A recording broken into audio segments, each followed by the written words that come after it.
샬롬, 2024년 11월 8일 매일의 묵상의 시간입니다. 할렐루야 교회의 모든 성도님들 환절기에 건강 유의하시기를 바랍니다.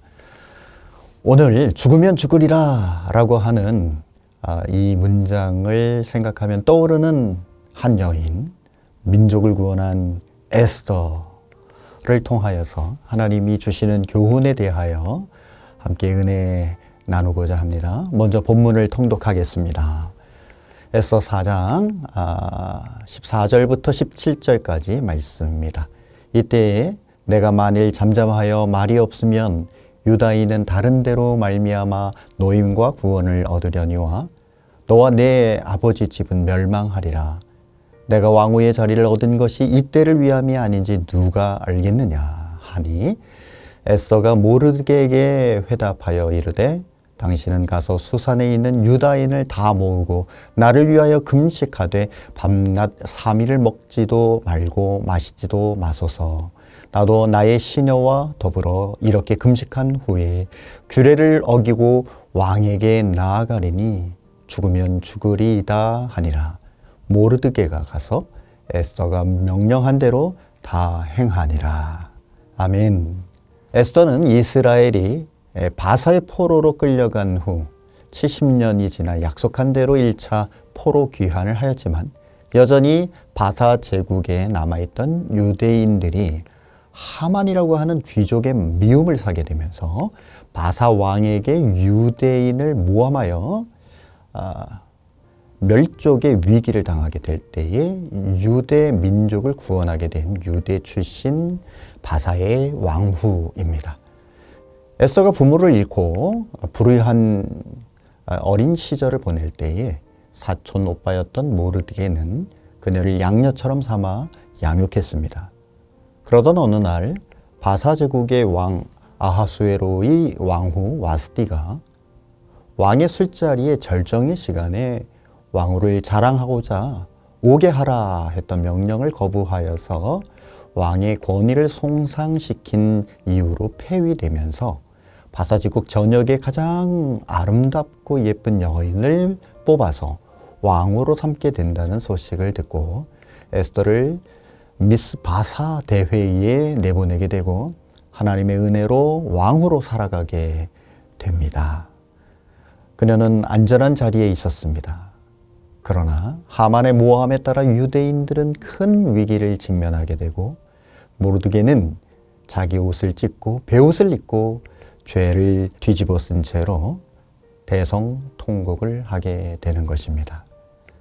이때에 에스더가 왕의 부르심이 없이 왕 앞에 나아가면 죽을 수도 있다는 사실을 알고도 죽을 결심으로 왕 앞에 나아가 하만의 악한 계략을 막아냅니다.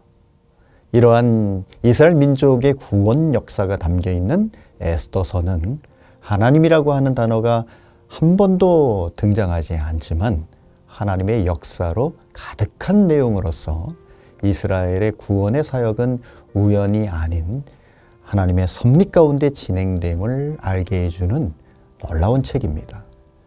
오늘은 에스더라고 하는 인물을 통해서 주시는 하나님의 교훈을 두 가지로 살펴보고자 합니다. 첫 번째로 하나님이 우리를 높이셨다면 거기에 우리를 향한 하나님의 목적이 있습니다. 14절 말씀을 다시 한번 읽어보도록 하겠습니다. 이때에 내가 만일 잠잠하여 말이 없으면 유다인은 다른 데로 말미암아 노임과 구원을 얻으려니와 너와 내 아버지 집은 멸망하리라. 내가 왕후의 자리를 얻은 것이 이때를 위함이 아닌지 누가 알겠느냐 하니 모르드게는 에스더가 왕후가 된 것이 바로 이때를 위하여 하나님이 준비하신 것이다 라고 하는 확신을 가지고 있는 것으로 보여집니다. 그렇습니다. 하나님께서 에스더를 페르시아 제국의 왕으로 높이신 것에는 유대인의 구원이라고 하는 원대한 목적이 있었던 것입니다. 하나님께서 만일 누구를 높이신다면 거기에는 분명한 하나님의 목적이 있음을 알아야 합니다. 만일 하나님이 정치적으로 여러분을 높이신다면 정치적인 목적이 있으신 것이며 만일 경제적으로 높이셨다면 경제적인 목적이 있다는 것을 아시기 바랍니다. 만일 하나님이 여러분의 그 높이신 목적을 알지 못하고 오직 자신의 영광에 도취되어 살고 있다면 하나님은 여러분의 자리를 거두어 그 일에 합당한 사람에게 주실 수 있습니다. 그러므로 우리는 하나님께서 일하실 때에 도구가 될 수 있는 특권을 놓치지 말아야 합니다. 나의 안위와 평안만을 위해서 그 자리에서 도취해 있다면 하나님께서 내 인생을 사용해 주실 아주 놀랍고 위대한 기회를 우리가 놓칠 수 있기 때문입니다. 다른 모든 것은 지나가지만 하나님을 위해 한 일은 영원히 기억될 것을 믿고 우리 인생 단 한 번만이라도 제대로 쓰임받기를 위해 준비되는 저와 여러분이 되시기를 예수님의 이름으로 축복합니다. 두 번째로 성도는 죽으면 죽으리다라는 각오로 신앙생활을 해야 합니다. 16절 말씀을 읽어보도록 하겠습니다.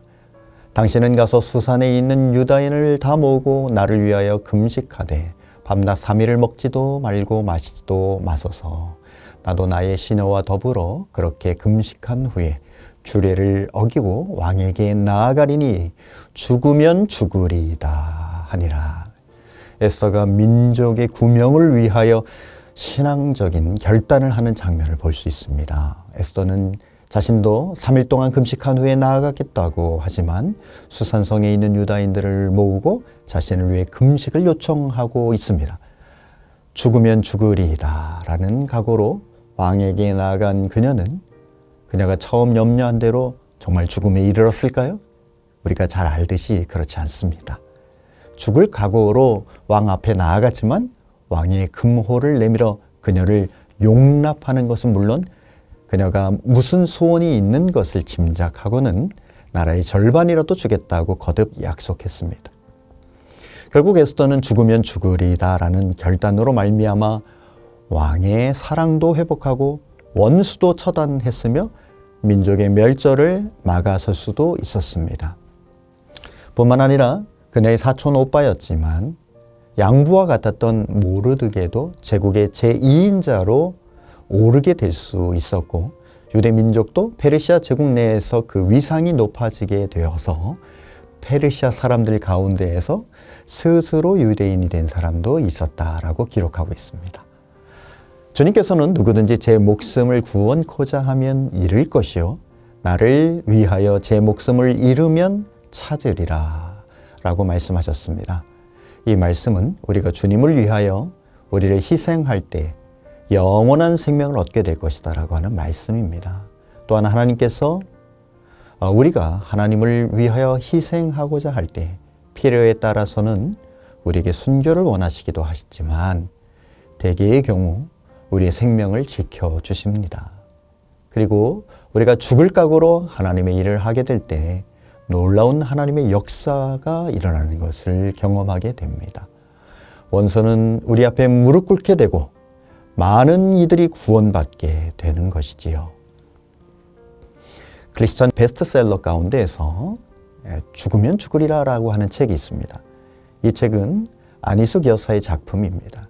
그녀는 일본 강점기의 평안북도에서 음악 교사 그리고 일본어 교사를 하고 있었는데 성령님과의 친밀한 교제 가운데서 다가올 핍박을 준비해야 한다라고 하는 마음을 가지고 살아가고 있었습니다.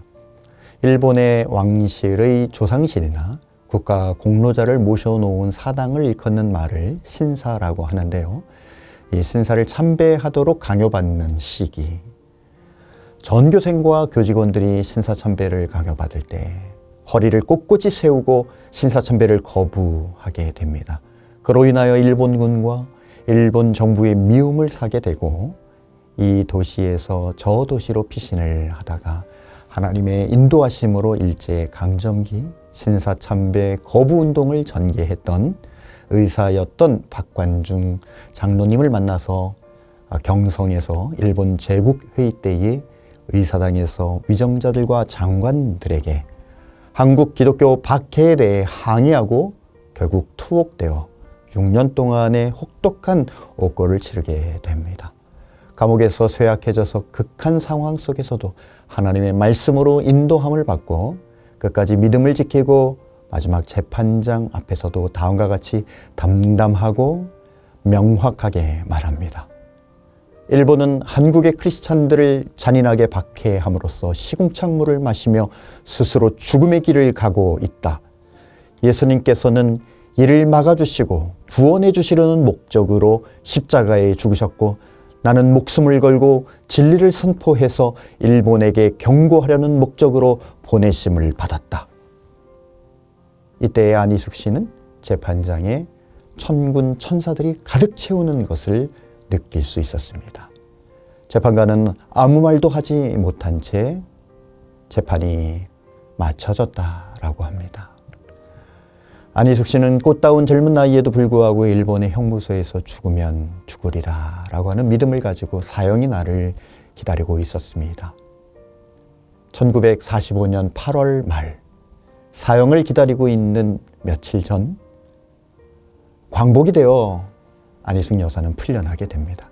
그녀는 그 후 죽으면 죽으리라 라고 하는 책을 통해서 죽음에 실패한 순교자 지망생이라며 자신을 낮췄지만 한국교회는 그녀를 살아있는 순교자로 기억합니다.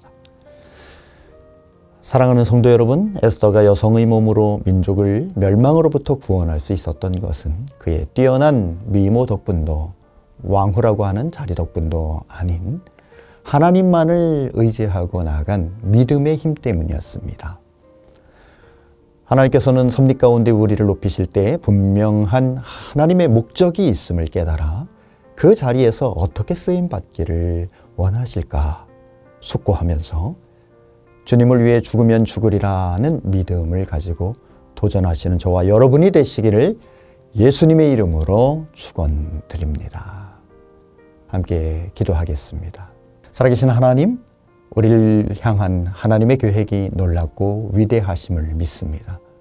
아무것도 아닌 우리이지만 쓰임받을 기회를 놓치지 않게 하소서. 한 번뿐인 인생을 분명한 목적이 있어서 주신 그 자리에서 평안과 안락과 영광에 도취해 있지 않게 하시고 하나님을 위해 죽으면 죽으리라 라는 각오로 믿음의 도전을 해나가며 위대한 하나님의 기적을 보는 믿음의 사람이 되게 하여 주옵소서. 예수님의 이름으로 기도드립니다. 아멘.